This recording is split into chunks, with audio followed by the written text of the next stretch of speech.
इस्लाम में हुक्म है कि नमाज पढ़ते वक्त सर को ढांपना चाहिए और वैसे भी अदब का ये होता है, लेकिन हज और उम्रा के मौका पर सर को नंगा रखने का हुक्म है। नमाज के बाद भी नहीं, नमाज के वक्त नहीं, जब तवाफ के वक्त। वो दूसरा मजमून है, वो इश्क का मजमून है। और वक्फ लिल्लाह जो है ना, उसका मजमून है। उसमें सर मुंडाने और सर नंगा करने का ही ताल्लुक सारी इस इंसानी तारीख से चला आ रहा है। सारी इंसानी तारीख के हवाले से हर किस्म के, हर मुल्क के लोगों से चला आ रहा है। बुद्धिस्ट भिक्षु जो हैं वो भी सर मुंडाते हैं और नंगा रखते हैं। हिंदू वो एक चोटी छोड़कर बाकी सर मुंडा देते हैं और नंगा रखते हैं।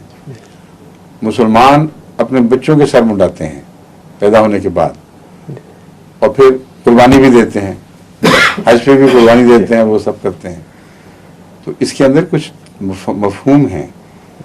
हर जगह दुनिया में सर मुंडाना चूंकि दरअसल बेइज्जती का मूजिब है,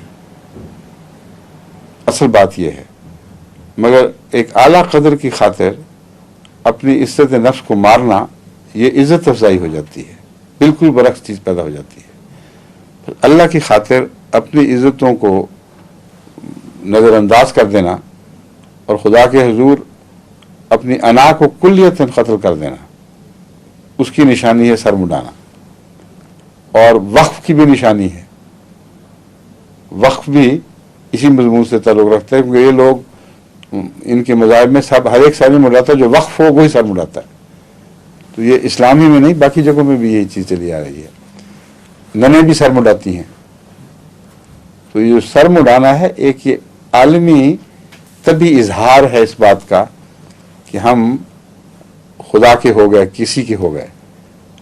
और उसमें चूंकि इश्क का मजमून है, इसलिए वो सर मुंडा के ढांपने से क्या फ़ायदा, वो तो फिर शर्माने वाले ढांपते हैं। जहाँ तक नमाज का मजमून है, वहाँ सर ढांप कर ही पड़ी जाती है। समझ गए?